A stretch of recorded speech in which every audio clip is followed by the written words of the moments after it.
What is up YouTube, it's Sak from Banging Tech Reviews, and today we have the review of the Blackberry Z10. Now before I start the review process, I'd like to thank Carphone Warehouse for sending out this review unit for me, so please go and check them out at www.carphonewarehouse.com for some great deals. Let's start the review off by having a product tool. So at the top of the device, you're going to have a 3.5mm headphone jack along with the power and lock button and a secondary mic input. At the bottom of the device, you're going to have a little latch where you can remove the back cover to take out the battery. On the left hand side, we have a micro USB and a micro HDMI, so you can output pictures and videos on the big screen. We have volume rocker along with voice command button. At the front of the phone, we have a 4.2-inch screen with a resolution of 1280 by 768, which gives it a PPI of 355. At the back, we have a Blackberry logo along with 8MP camera and the LED flash. Now, going along with the phone's main specification is obviously repping the new Blackberry 10 operating system along with dual-core 1.5 GHz Snapdragon processor and a mighty 2GB of RAM. The phone also has Adreno 225 GPU, which should provide you with good gaming experience.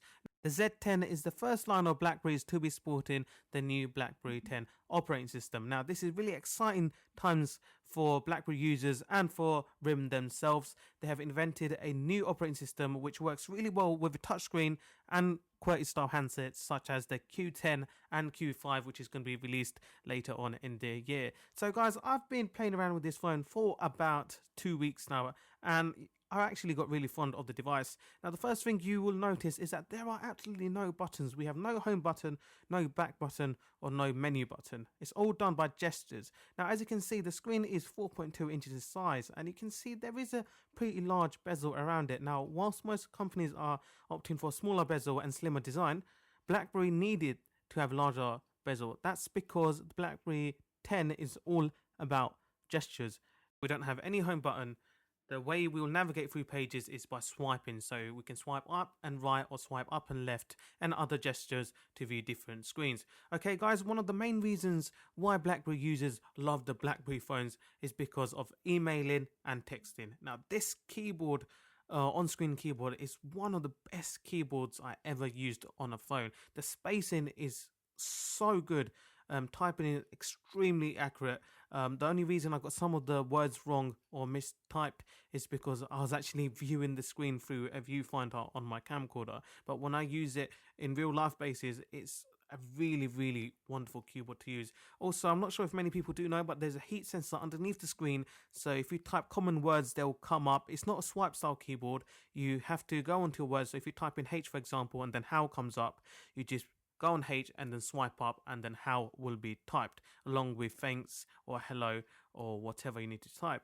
Now, a phone is more than a phone nowadays. Everyone knows that texting and calling is essential in a phone, but you need other things such as web browsing, listening to music and watching videos. So I've been browsing on the web on this phone for about 2 weeks now, and it supports HTML5. That means if you go into the desktop version of YouTube, you can still view videos on that format, and web experience has been really good. The texts are extremely clear and sharp even after zooming in. The same also applies for pictures. Even after zooming in quite a bit, it does seem to regain its original quality. Now let's quickly have a look at the video quality on YouTube. Now when I turn it over to the landscape orientation, as you can see, it does take roughly 3 seconds to realize it's on landscape mode. Now this is due to the fact, I believe, because Blackberry 10 is obviously still a new operating system and it needs a bit more work to get it faster. So in the new updates, I hope they address that issue, but the quality of the video does look really good. And this is basically the screen where all the multitasking is going to be stored. And next we have a notification bar when we can have the orientation lock.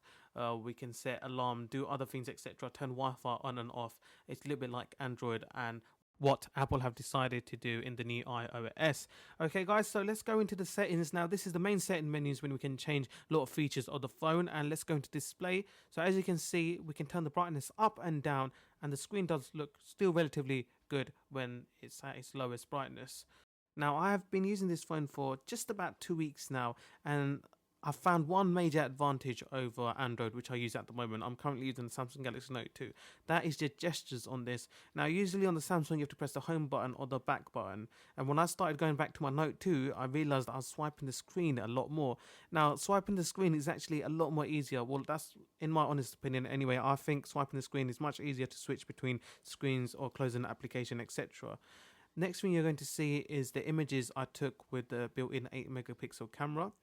These were in quite good lighting conditions, but one of the great thing about this phone is you can actually apply a lot of After Effects. So you can basically change it to black and white, change color, have a Victorian style effect on it, have a cartoonish effect.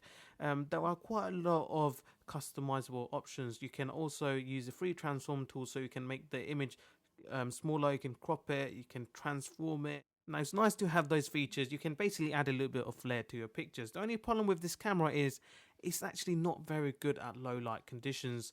I mean, it's actually quite poor, because I've taken some pictures and they just don't seem that great. Now, the voice recognition on this has actually impressed me quite a bit. What I'm going to say now is search Google for Techno Buffalo, which is John Rettinger's channel.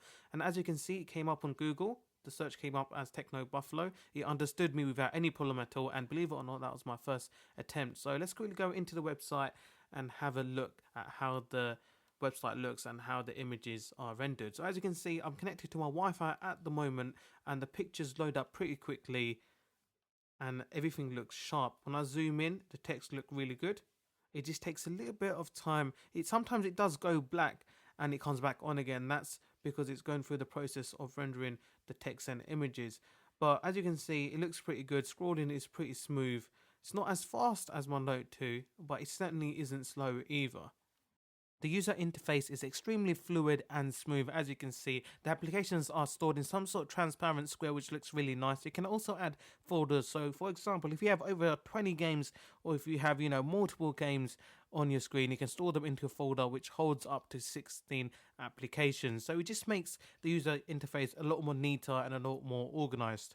Now, moving on to the gaming department, I'm going to start playing Jetpack Joyride. Now, this actually took about 10 seconds to load up, which I cut off in the video. I don't know why it does that. I believe it's something to do with porting issues, or it's because the Blackberry 10 is still a new operating system and it does have some flaws in it.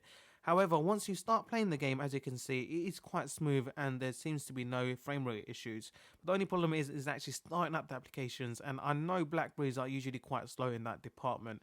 When you start from a cold boot, it does take usually a long time to boot up. Now, although Jetpack Joyride was absolutely fine after the initial long load up time, I have played other graphically intense game, which is Real Football 2013, and that seemed to lag and stutter quite a bit. We had a lot of frame rate issues and it just wouldn't play as smooth as I expected. On the Blackberry Z10, we have 3 on-screen buttons, which are call on the left, search in the middle, and right-hand side we have the quick access to camera. If you go into search, you can search for anything in the phone, for example, brightness, recently downloaded applications, or games. Now we have the main screen where all the multitasking is done. So as you can see, guys, you can press onto any multitasking screen. The only problem is you have to press on that little X to get rid of it. Now, I'd have liked one of the gesture functions on here. For example, if we swipe to the left or right, like in Android, you can close the applications. But, you can't have everything in a phone, can you? So we have, as you can see, 6 multitasking windows open there. And then if I go back onto the web page, I can. And remember that game I played? Jetpack Joyride, yep, as you can see, I can resume the game and it starts off instantly, which is really good. So it's showing that information is held on the RAM, and the 2 GB does really help to keep those applications open and alive. Applications are now basically the backbone of a smartphone, because without applications, let's be honest, a smartphone isn't a smartphone, is it? So let's start off with some of the applications we use in our daily lives. We can use applications or download applications to read books. We can play games. We can download weather widgets. We can also download stuff for to see how much you have to repay on your mortgage, and they're really useful. Now, by having BlackBerry World, you're going to be limited in that factor, because compared to iOS and Android, the apps are limited. But don't forget, Blackberry 10 is still a new operating system, so a lot of work is being put in and done in order to get as many apps available as possible. Okay guys, we have come to the end of the review, and to sum it all up, I have thoroughly enjoyed using the Blackberry Z10. There's certain flaws with the phone, however, there are exciting times ahead for BlackBerry with the launch of Q10 and Q5 and other BlackBerry touchscreen devices. I would like to thank Carphone Whitehouse once again for giving me this opportunity to do a review on the BlackBerry Z10. Okay guys, take care and have a good day.